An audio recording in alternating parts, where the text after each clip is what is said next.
हमने यहाँ पर आने के उपरांत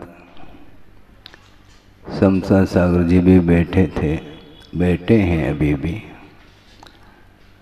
समय को देखते हुए हमने विचार किया और हमने भावना व्यक्त की थी।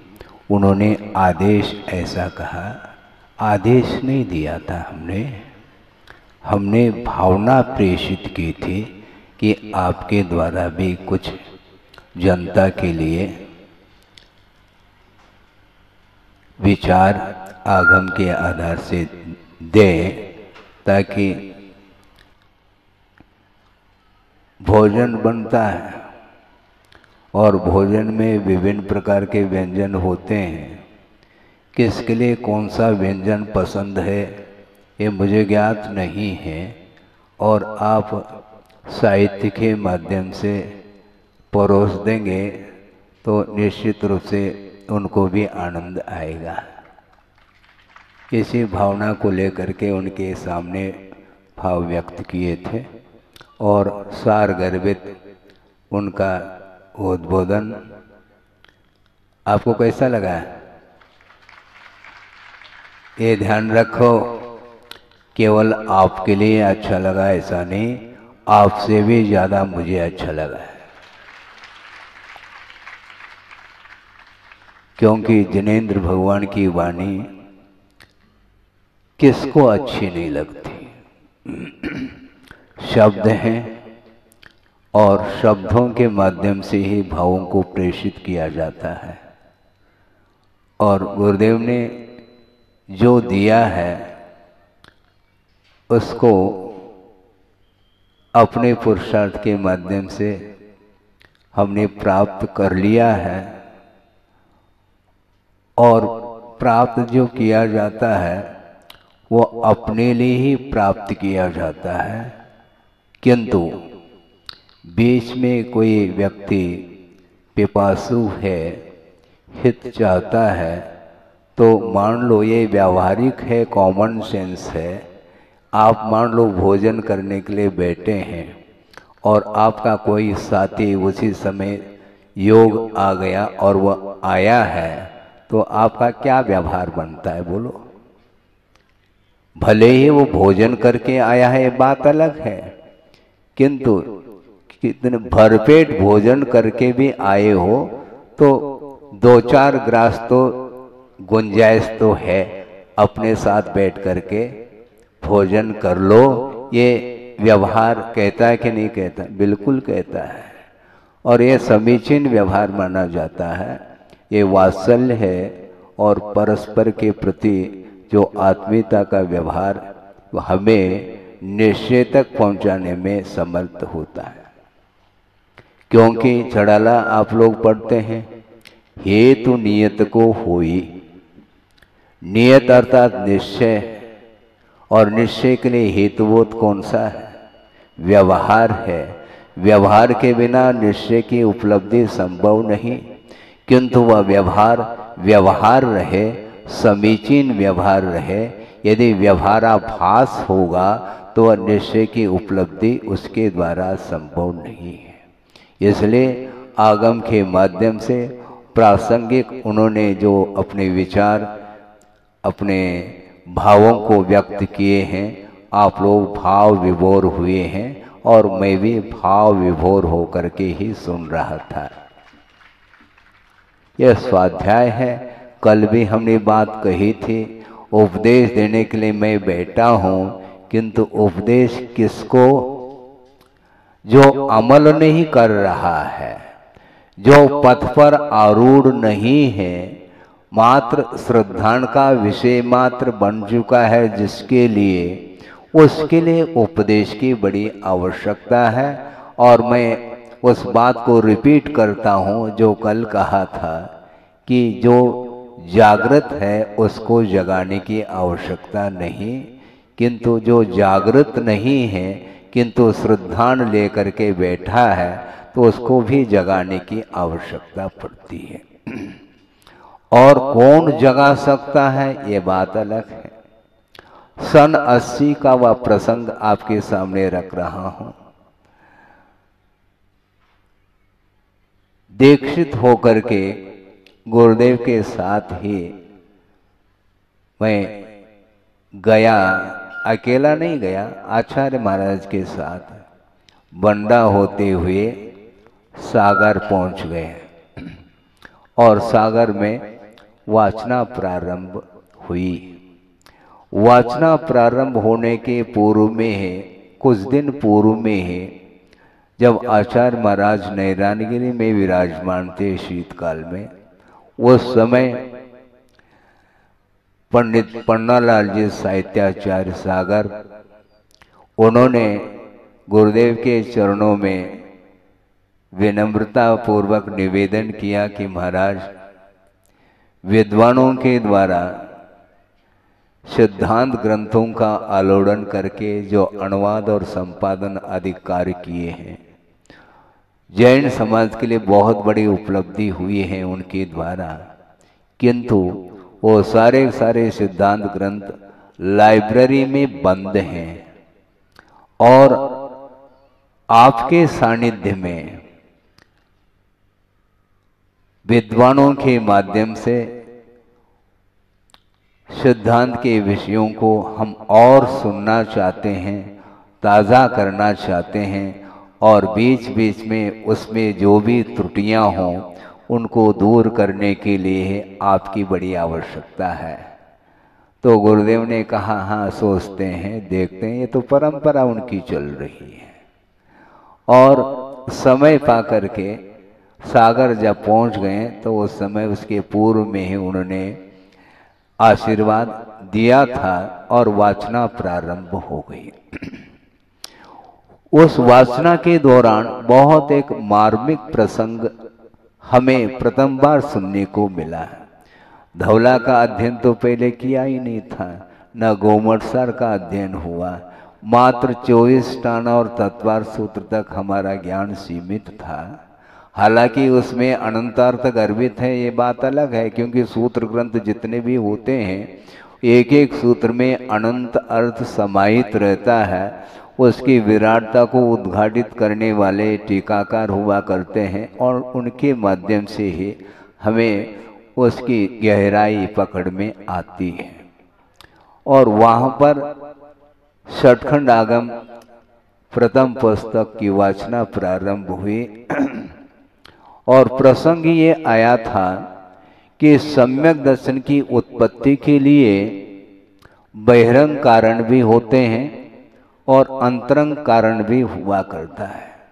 जैसा कि आप लोगों को ज्ञात है, यदि पढ़ा हो, कुंद स्वामी ने स्पष्ट किया है कि सम्मत तस्य निमित्तम जिन सुत्तम तस्य जानया पुरुषा अंतर हेदु भणिदा दंसन मोह सखे पौड़ी। सम्मत तस्य निमित्तम जिन सुत्तम, जिनेन्द्र भगवान के द्वारा जो उपदिष्ट सूत्र है अथवा श्रुत है, वही सम्यक दर्शन के उत्पत्ति में बहिरंग कारण है। महाराज, इस गाथा में बहिरंग शब्द तो आया नहीं, आप कैसा कहना चाह रहे हैं?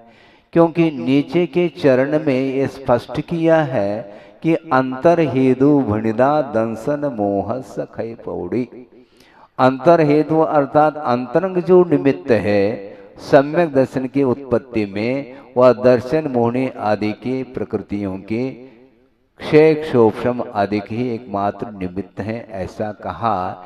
इससे पारशेष न्याय से स्पष्ट हो जाता है कि जिनेन्द्र भगवान के श्रुत सूत्र जनबिंब दर्शन, धर्म श्रवण, जाति स्मरण, जन महिम दर्शन, देवरुद्धि दर्शन, ये सारे सारे बहिरंग कारणों में ये सब कारण समाहित हो जाते हैं।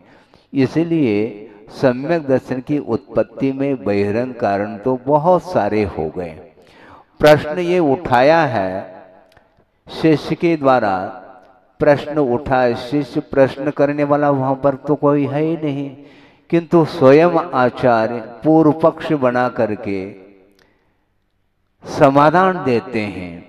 और पूर्व पक्ष को उन्होंने रखा है कि महाराज, चारों गति में सम्यक दर्शन की उत्पत्ति होती है, हम मानते हैं, और अधोगति में सम्यक दर्शन की उत्पत्ति में जो बहिरंग कारण है वह प्रथम पृथ्वी से लेकर के तृतीय पृथ्वी तक धर्म श्रवण के माध्यम से भी सम्यक की उत्पत्ति होती है। और उसके नीचे के जो पृथ्वी में रहने वाले जो नारकी हैं उनको, जो मिथ्या दृष्टि नारकी हैं, उन्हें मात्र दो ही निमित्त हैं बहिरंग निमित्त, एक जाति स्मरण और एक वेदनानुभव निमित्त है।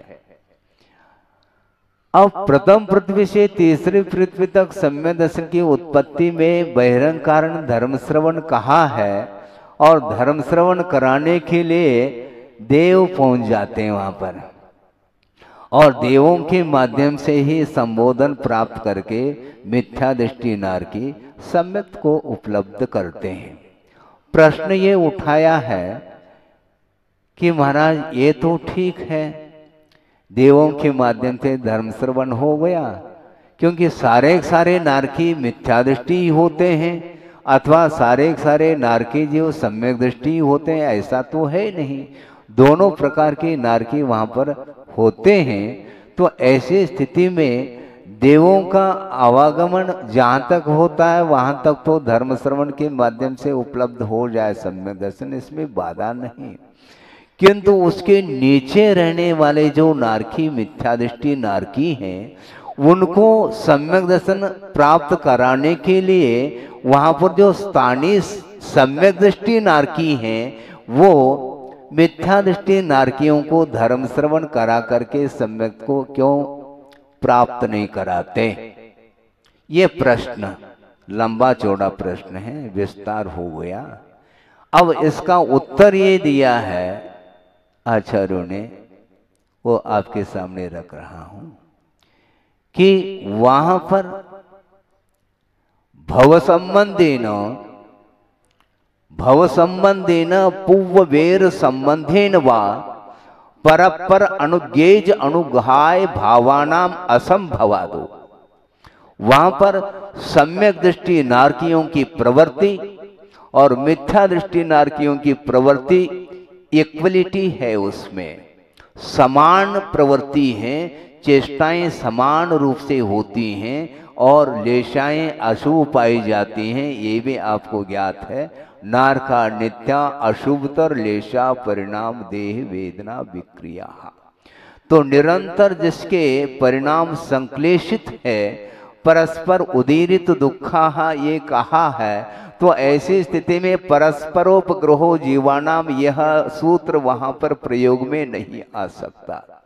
परस्परो उदीरित दुखा उसके संक्लेश परिणाम होते हैं, इसलिए अनुग्रहित होने के भाव और अनुग्रह करने के भाव वहां पर संभव नहीं है। इसलिए स्थानीय सम्यक दृष्टि वहां पर स्थानीय मिथ्या दृष्टि नारकियों को धर्म श्रवण कराने में समर्थ नहीं है।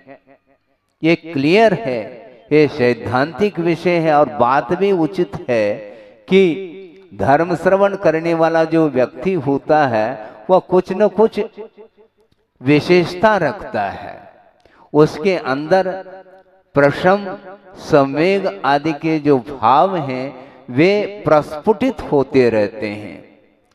सम्यक दृष्टि नारकी के पास प्रशम संवेग अनुकंपा आस्तिक्य आदि के जो भाव हैं वे व्यक्त नहीं हो सकते।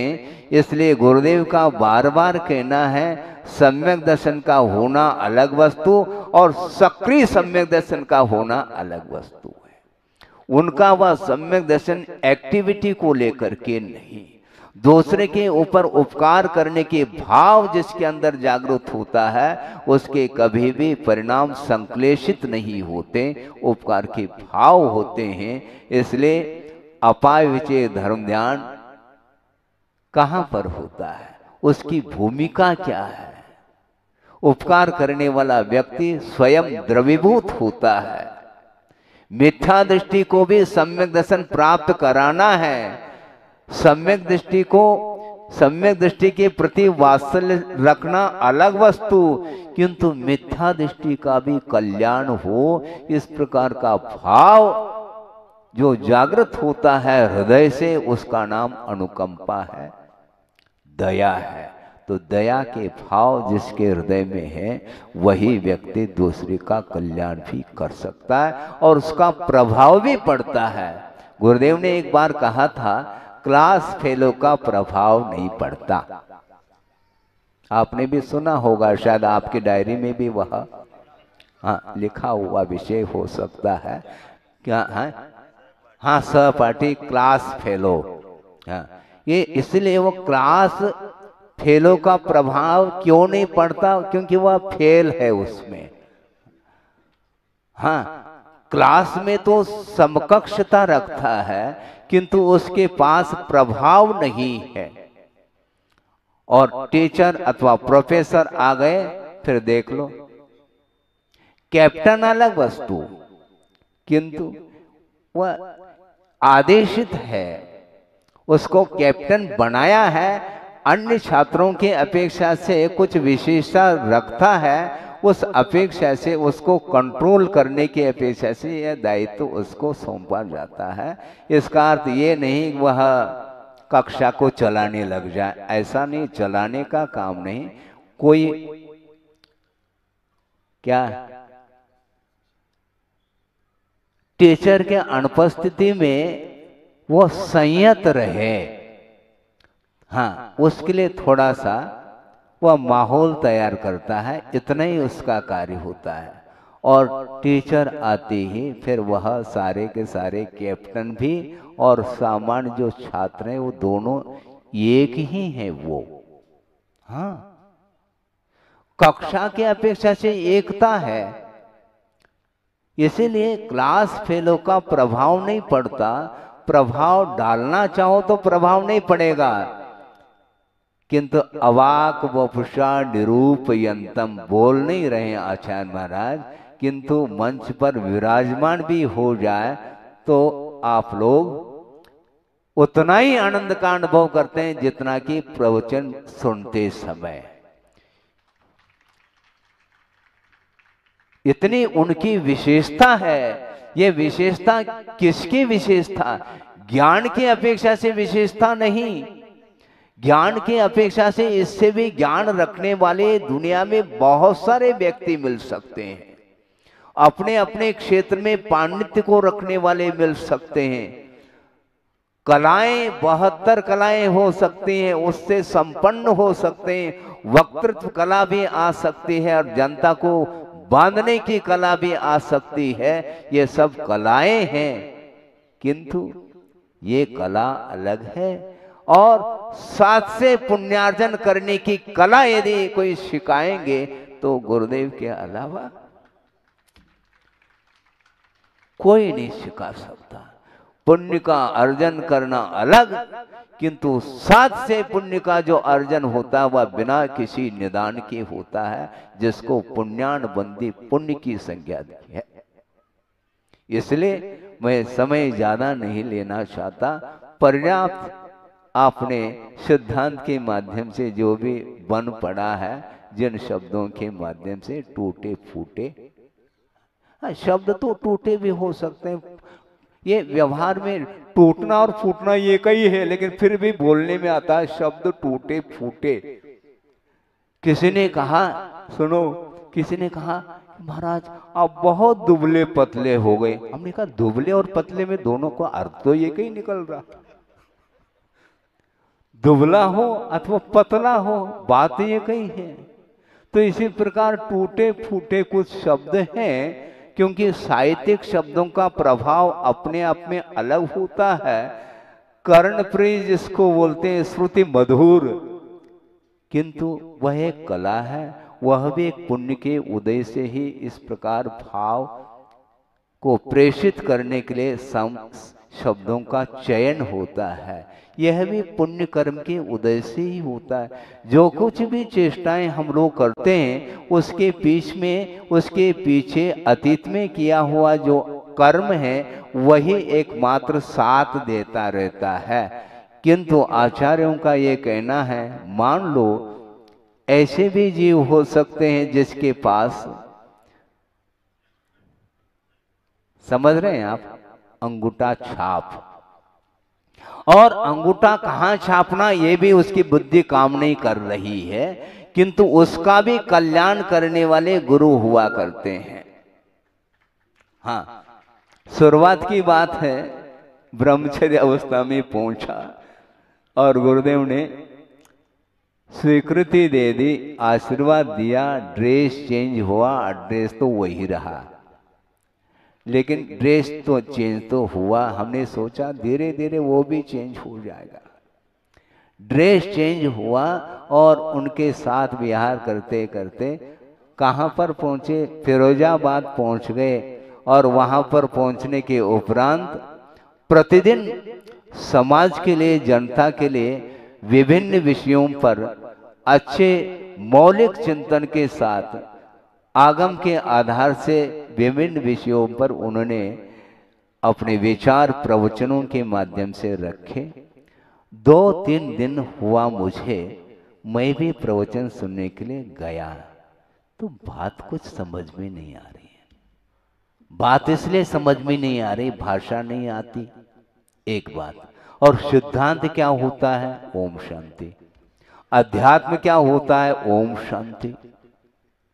उस समय ओम शांति ये भी नहीं जानता था, लेकिन बिना इसके मैं महसूस करता था ऊपर से जा रहा है एरोप्लेन। हम क्या सुनेंगे और क्या आशय पकड़ेंगे, कोई भी सामने अंधेरा सा दिखता था, लेकिन अंधेरा तो था।